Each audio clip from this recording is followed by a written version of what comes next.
उपस्थित समस्त श्रोतागणों का स्वागत एवं अभिनंदन।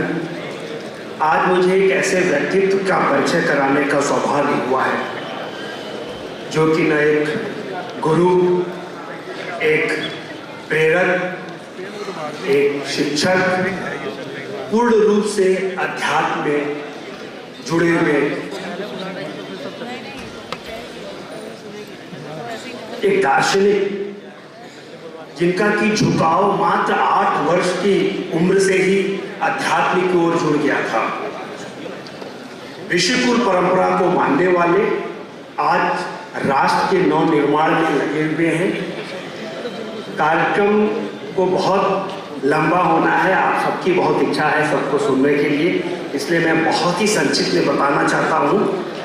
आप पावन चिंतनधार आश्रम की स्थापना किया है, जिसका उद्देश्य बच्चों में, नवयुवकों में राष्ट्र के निर्माण के प्रति जो वो कर सकते हैं वहाँ उसकी ट्रेनिंग दी जाती है। उस संस्था से करीब 12,000 से ज़्यादा फॉलोअर से जुड़े हुए हैं। एक लाइन में बोला जाए तो आपका उद्देश्य हमारे राष्ट्र के युवकों को, नवयुवकों को एक संपूर्ण मानव राष्ट्र निर्माण के लिए प्रस्तुत करना है। थोड़ा सा ब्रीफ आपकी शिक्षा के बारे में। आपने MA फिलॉसफी, उसके बाद PhD करने के बाद इसमें आप दिल्ली यूनिवर्सिटी में अध्यापन से जुड़े हुए हैं। आपको अगर आपने देखा होगा कि बहुत सारे TV चैनलों पर डिस्कशन करते हुए आपका जो मेन मोटो होता है कैसे हम राष्ट्र का निर्माण करें।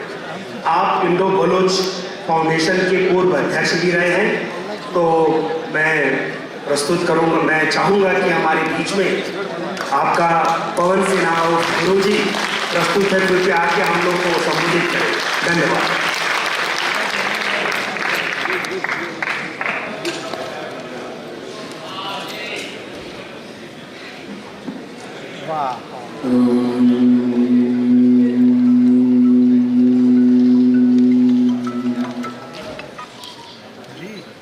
माँ भारती को प्रणाम करता हूँ। महाकाल की इस धरती को और इस धरती वासियों को प्रणाम करता हूँ।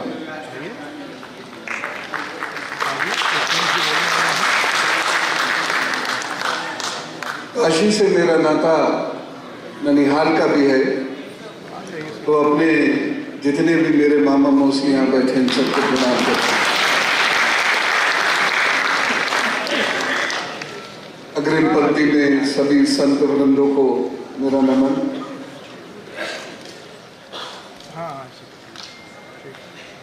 हम जिनकी सदारत में यहाँ हैं, रोटेरियन राकेश जायसवाल जी और उनके सभी मित्रगण,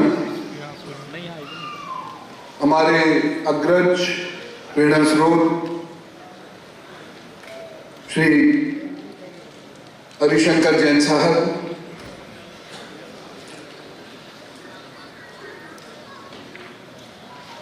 मेरे बड़े भाई, हिंदू हृदय सम्राट और पूरे विश्व में हिंदुत्व की अलग जगा देने वाले, हम सबको साथ जोड़कर लेकर चलने वाले ऐसे श्री पुष्पेन भाइयों को प्रणाम।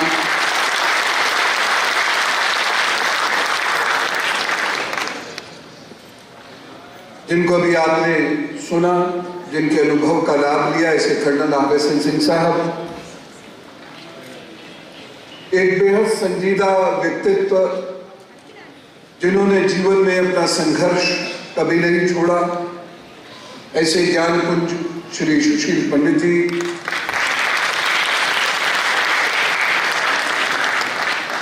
और हम सबके बहुत प्यारे और चहेते और जिनका जन्मदिन भी है, ऐसे मेरे प्रिय विष्णु जी।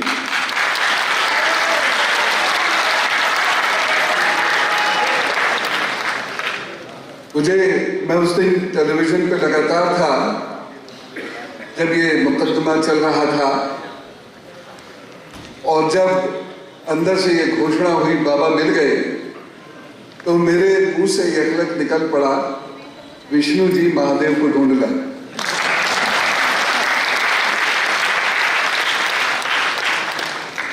और इससे मेरे वो साथी जिनके दाढ़ी बड़ी थी लेकिन मूंछ छोटी थी या नहीं थी, वो थोड़े नाराज भी हो गए थे। भारत का सपन देने वाले श्री नितिन जी, कर्मठ, सुधीर जी, सुभाष जी और जो 4 नाम अब मैं लूंगा और आप सबसे अपेक्षा करूंगा उनके लिए आपकी तालियां, आपकी करतब ध्वनि बजे। वो हैं सीता जी, मंजू जी, लक्ष्मी जी और रेखा जी।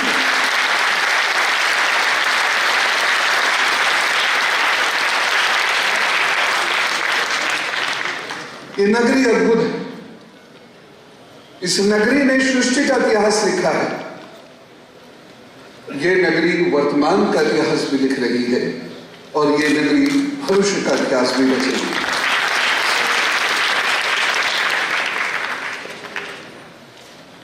हमारी संस्कृति जितनी कुचली गई उतनी शायद विश्व की कोई और संस्कृति कुचली नहीं गई होगी।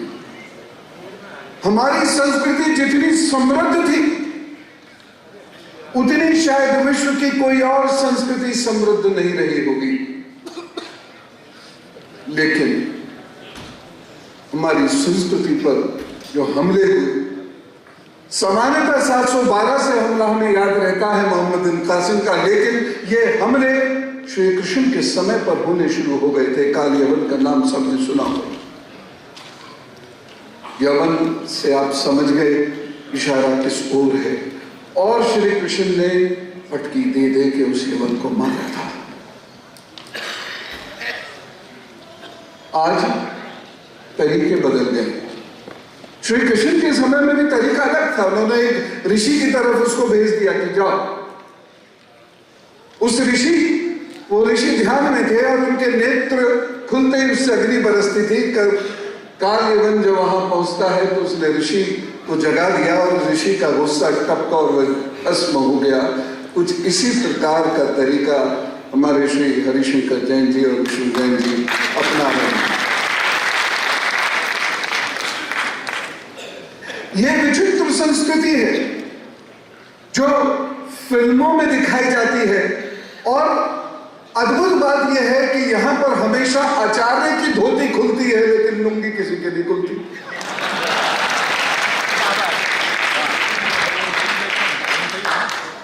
इतना पूर्वग्रह। बाहर से लोग आते हैं तो थोड़ा डर के रहते हैं। जिसके घर में रहते हैं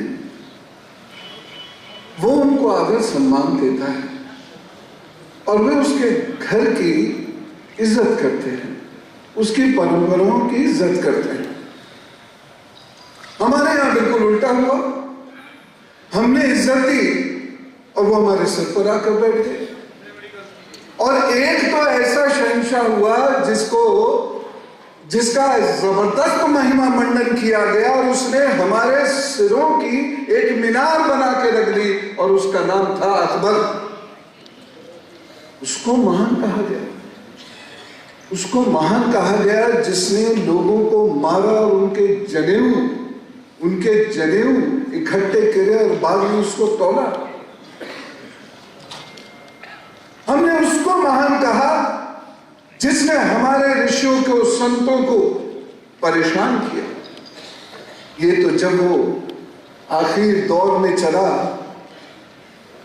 तो आखिर दौर में मुसलमान हो गया, नहीं तो ये वो शख्सियत थी जिसने भारत को कुचलने में कोई कसर नहीं छोड़ी। लेकिन भारत के लोग और महाराणा प्रताप, भामाशाह, इन सब लोगों ने उसको नाक चले चलता किया। हमारे लोग लिखते हैं कि राणा प्रताप हार गए थे। उसके लोग लिखते हैं कि राणा प्रताप हारे ही नहीं थे, राणा प्रताप पकड़ में ही नहीं आए थे। बताइए। हमारे लोग देखते हैं कि पुरु अलेक्जेंडर से हार जाता है और पुरु का जो इतिहास और अलेक्जेंडर का जो इतिहासकार है हेरोडोटस, वो लिखता है युद्ध ही नहीं हुआ था। कैसा विचित्र देश। और इस देश को जगाने के लिए जो कार्य किया है लोगों ने, महान है वो लोग। और जो आज भी जो कार्य कर रहे हैं, महान है ये लोग। और इन लोगों के लिए कर्तव्यदोरी होनी चाहिए।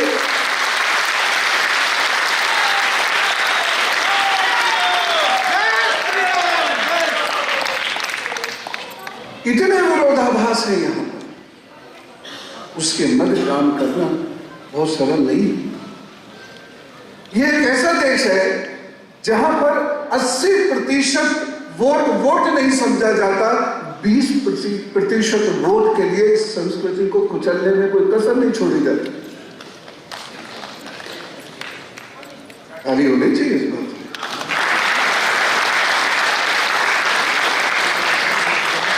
और यही से जो भी कर्नल साहब कह भी रहे थे, और आज उन्होंने इशारा नहीं किया बल्कि पूरा दरवाजा खोल कर दिखाया हमको कि जो उन्होंने बात कही वो यही बात है। और ये हमारे ऊपर एक बहुत बड़ा खतरा है। हिंदू अर्थव्यवस्था एक हुआ करती थी। देखिए, जब हम बात करते हैं हिंदू राष्ट्र की, या जब हम बात करते हैं हिंदू राज्य की, तो उसकी समस्त व्यवस्थाओं को देखना पड़ेगा, चाहे वो धार्मिक व्यवस्थाएं हों, चाहे आध्यात्मिक व्यवस्थाएं हों, चाहे आर्थिक व्यवस्थाएं हों, चाहे वो राजनीतिक व्यवस्थाएं हों।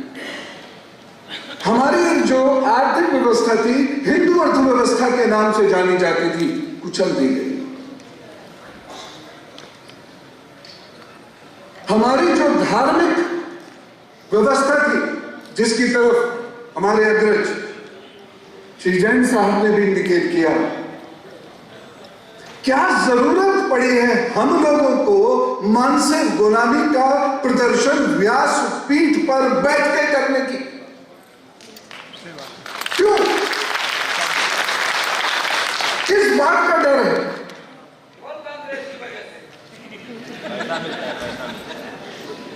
पीछे से कमेंट बहुत शुद्धार है।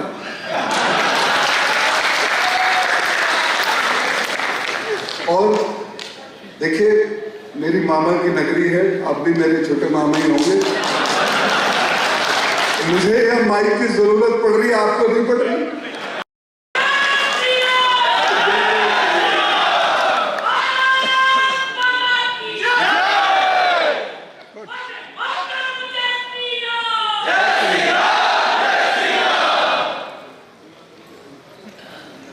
मैंने ढूंढा एक प्रथा थी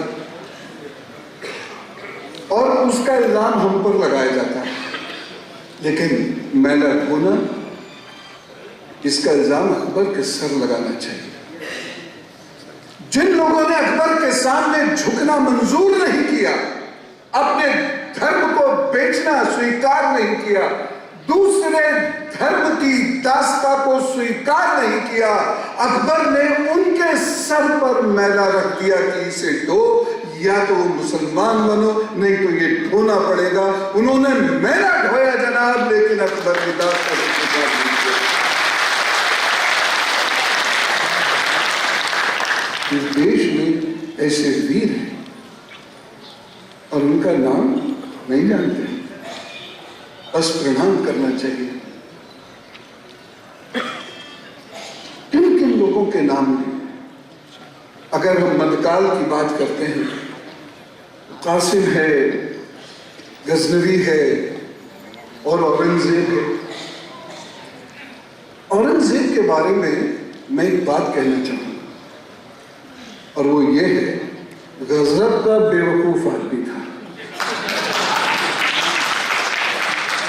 उससे बड़ा बेवकूफ इतिहास में ढूंढने नहीं मिलेगा आपको, जिसने हमारा मंदिर तोड़ा, निशान रहने दिए, और वही ढूंढ रहा है आप लोग।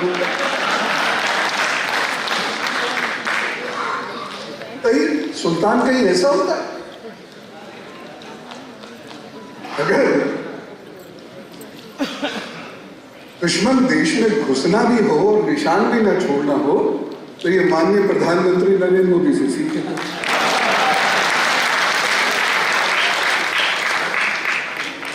उसके बाद औरंगजेब ने एक और बड़ी बेवकूफी की,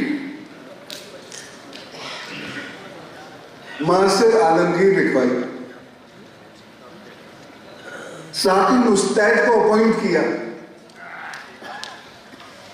कि तू मेरा इतिहास लिख।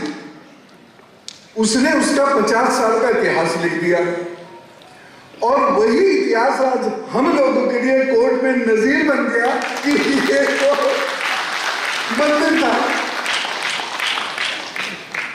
लेकिन अगर ऐसे सुल्तानों का जिक्र हमारी किताबें करेंगी, ऐसे सुल्तानों के नाम पर यदि हमारे यहाँ सड़कें होंगी, तो बताइए नेक्स्ट जनरेशन पे कितना बुरा प्रभाव पड़ेगा कि हमारे सुल्तान इतने मूर्ख हुआ करते थे।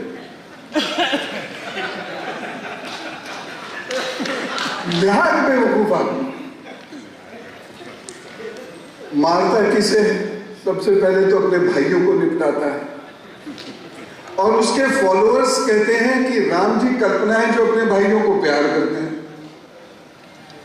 जिनके एक भाई भरत जी गद्दी ठुकरा देते हैं, राम जी की खड़ाऊ रखकर उनके नाम पर शासन चलाते हैं। उस देश के राम को कल्पना देता है।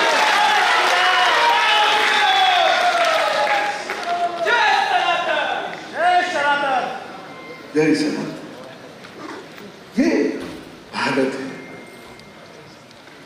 अभी कुछ दिनों पहले एक चैनल है इंडिया न्यूज, उस पर डिबेट हो रही थी। वो किसी पाकिस्तानी को पकड़ रहा है हैदर। सामने पाकिस्तानी हो तो लो ब्लड प्रेशर हाई वैसे ही हो जाता है। हमें भी गुस्सा आ जाता है, बहुत रेयर ही आता है, लेकिन अगर आता है तो उसे देखकर आता है। और ये चीज हमको कर्नल सिंह साहब ने सिखाई। वो कहता है हमने तुम्हारे ऊपर सदियों तक राज किया,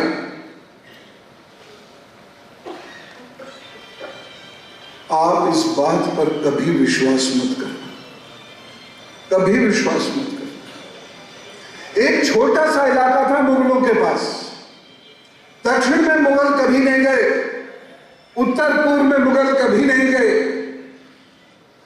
मराठाओं ने मुगलों को डांट के भगाया, फिर मार के भी भगाया। आगरा, दिल्ली और पंजाब के कुछ हिस्से, बस ये मुगलों का राज था। कभी ये मत सोचना कि वो हमारे हुक्मरान रहे, नहीं रहे।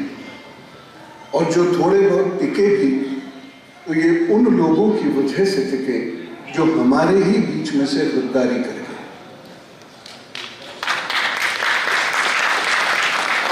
और यही लोग आज भी सुरक्षा के लिए बहुत बड़ा खतरा है। जरा सोच के देखिए, मैं 2-3 उदाहरण प्रस्तुत करना चाहता हूं। आंखें खुलनी चाहिए। आज आप जो इतना समय दे रहे हैं हम लोगों की झोली में, आंखें खुलनी चाहिए सबकी। जब अंग्रेज गोली चलाता है जलियांवाला बाग में, तो उसकी फौज में कितने लोग होते हैं जो अंग्रेज थे? जरा बताइए। जब डांडी मार्च होता है और लठ चलते हैं, तो लठ चलाने वाली जो पुलिस है उस वक्त, उसमें कितने लोग होते हैं अंग्रेजों के? 80,000 से 1 लाख लोग तो अंग्रेज कुल मिला के रहे हैं बस। बाकी जो शासन चलाया है वो जयचंदों के आधार पर चलाया है। और सरकार इन्हें नहीं पहचान सकती आसानी से, हम पहचान सकते हैं, क्योंकि हमारे बगल में बैठा हुआ होगा तो हम उसको पहचान जाएंगे। उसका बाइकआउट करना शुरू कर दो, चाहे वो आपका जीजा भूपा ही क्यों ना हो। यही 2 ऐसे रिश्ते हैं जिसका बाइकआउट करना बहुत मुश्किल है।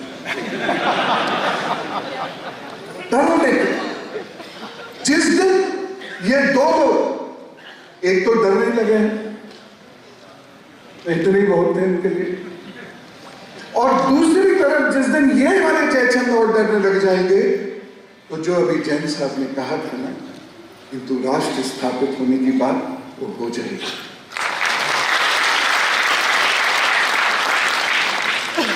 किसने राम को कल्पना बताया था? कौन वो केस लड़ा था?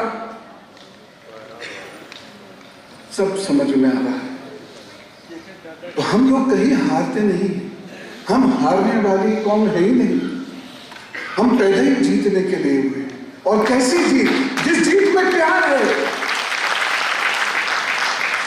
हम कब्जाते नहीं हैं। हमारी संस्कृति इतनी प्रचंड है, इतनी सुंदर है, इतनी खूबसूरत है कि लोग इसे स्वीकार कर लेते। इस देश में नहीं, इस देश के बाहर। ये जो आंतरिक सुरक्षा को खतरे हैं, ये लोग जो स्लीपर सेल का काम करते हैं, इन्हें समझने की जरूरत है। रेलवे स्टेशन और फौज के मूवमेंट की जो मेजर रोड्स हैं, वहां पर मजार का क्या मतलब? अब इस सदन से आवाज दीजिए, इस सदन से बताइए, क्या इन मजारों की इंक्वायरी होनी चाहिए कि नहीं होनी चाहिए?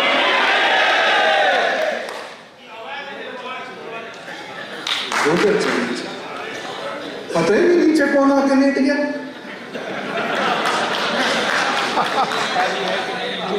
अच्छा, मजे की बात यह है कि जिस इस्लाम के लिए वो लड़ते हैं, वही इस्लाम इसको शर्त बोलता है। वहां मजारों की पूजा नहीं हो सकती, लेकिन उसके नीचे कोई साहबान लेटे हुए हैं और बाकी ऊपर से उनको चद्दर कंबल चढ़ा रहे हैं। इस्लाम के भी नहीं हुए भाई, ये अजीब सी बात है।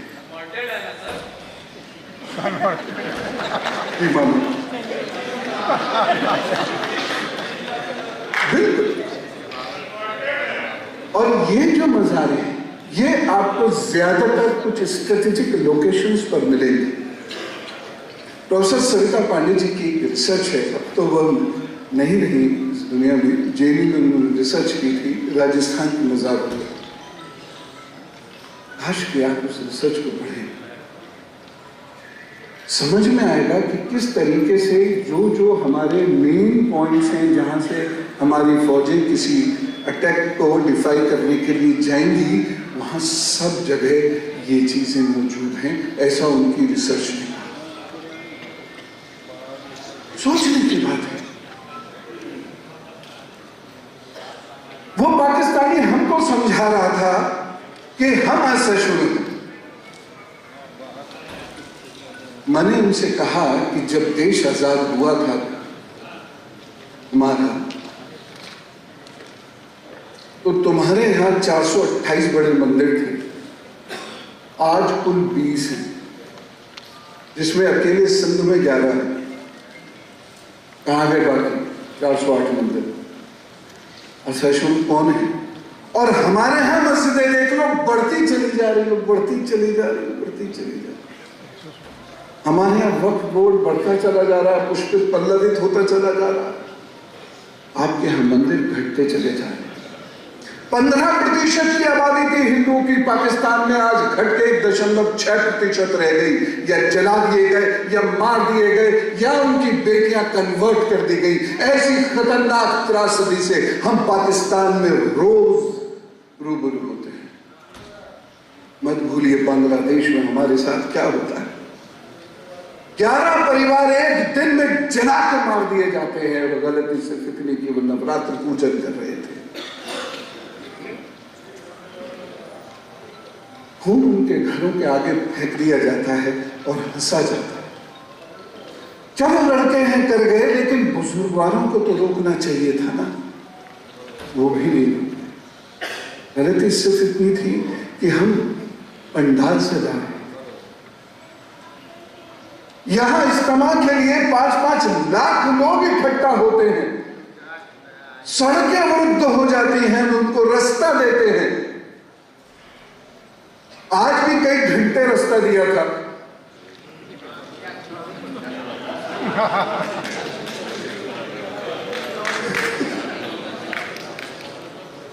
लेकिन असहिष्णुता जहां है, समस्या क्या है? जहां असहिष्णुता है वहां वो चीखते बड़ी जोर से है, और जहां सहिष्णुता, सरलता और सरसता है, वहां चीखना अभी शुरू कर किया है, और वो भी सब मिलकर नहीं चीख रहे।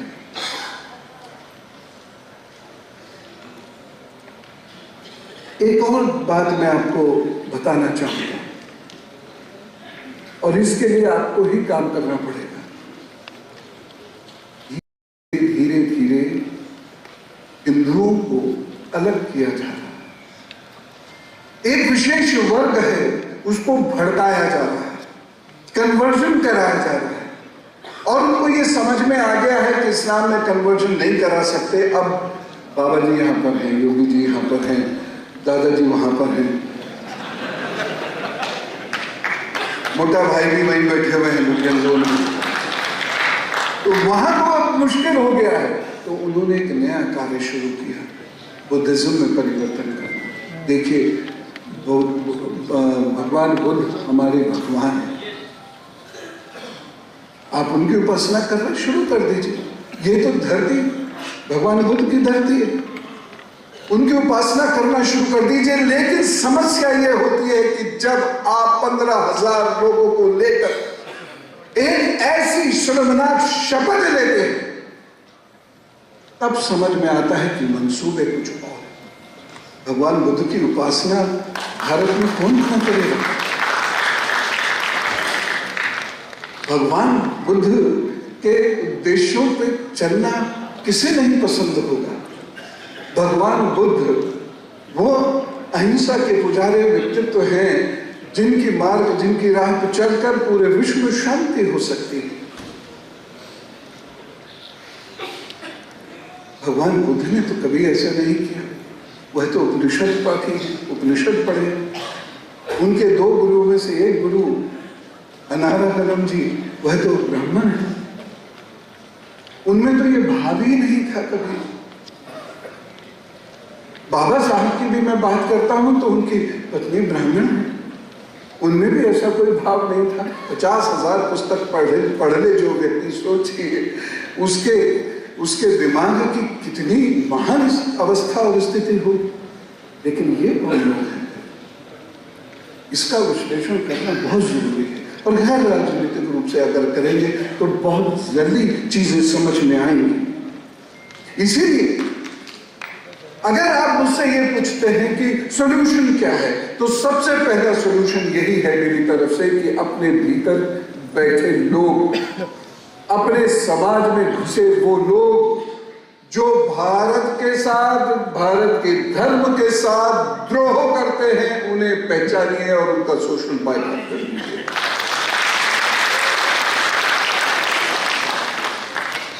दूसरा उपाय, धर्मशास्त्र को पढ़िए। तो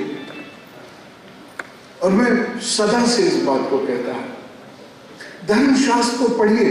जिस दिन धर्मशास्त्र को पढ़कर उसका पालन करने लगेंगे हम लोग, पूरी दुनिया हमारा मजाक उड़ाना बंद कर देगी। प्रशांत भूषण जी का वह स्टेटमेंट आपको नहीं याद है जिसमें उन्होंने श्री कृष्ण जी को रोमियो कहा? तो बैठ गए टीवी पे। लेकिन कहीं ना कहीं गलती हम भी करते हैं, कहीं ना कहीं यह गलती हमें भी अपने से दूर करनी पड़ेगी। अपने धर्म को पढ़ना होगा, और साथ ही साथ हमें लगातार ये प्रयत्न करना होगा एक निजी स्तर पर, और दूसरा सब लोगों को मिलजुल कर संवेद स्तर पर, कि इतिहास की पुस्तकें सही रूप से पुनः लिखी जाए।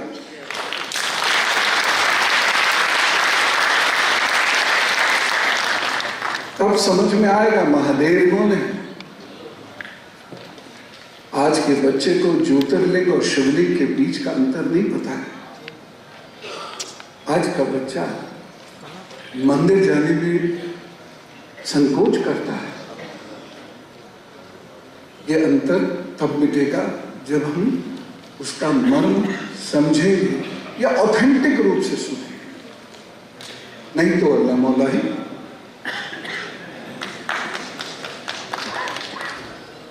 एक और बात बताऊं, आंतरिक सुरक्षा की बात आती है तो हमारी उंगली सीधी पाकिस्तान पर उठती है। ऐसा नहीं, वो तो एक लिहाजा मात्र है।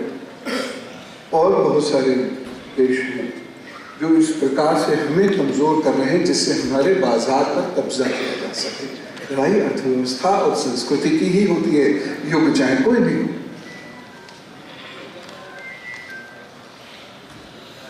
अगली बात जो मैं कहना चाहूँगा वो ये है कि अपने घर में धार्मिक माहौल उत्पन्न कीजिए, जिससे बच्चों को ये लगे कि जो धर्म हमारे माता पिता मानते हैं वह वास्तव में मानने योग्य है।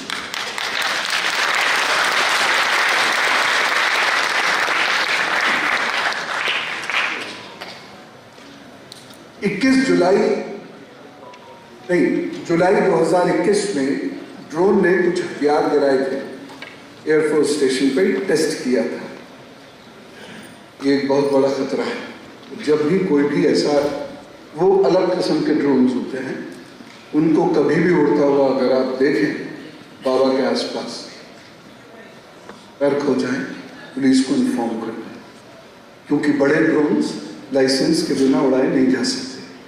शादी ब्याह के फूल तो बरसाए जा सकते हो, तो कोई दिक्कत नहीं, ज़्यादा ऊंचा उड़ता भी नहीं, लेकिन बड़े ड्रोन से अभी हैं और उनकी जो स्पीड है, आपको आश्चर्य होगा, 150 से 900 माइल्स पर आवर तक की स्पीड है उसकी। सोचिए वो कितना बड़ा हथियार फेंक सकता है। तो पुलिस को इन्फॉर्म जरूर कर दीजिएगा। चलते चलते मैं 4 लाइनें आपके सामने रखना चाहता हूं और हृदय से लिखी है। हृदय की आवाज हृदय तक पहुंच रही है। अपना इतिहास, ध्यान से सुनिएगा, अपना इतिहास पन्नों में छिपने ना दो। अपना इतिहास पन्नों में छिपने ना दो, अपनी दास्तानें धूल में मिलने न दो। अपना इतिहास पन्नों में छिपने ना दो, अपनी दास्तानें धूल में मिलने न दो। तुम महाकाल की संतानें हो, काल के कपाल पर अपना नाम मिटने न दो।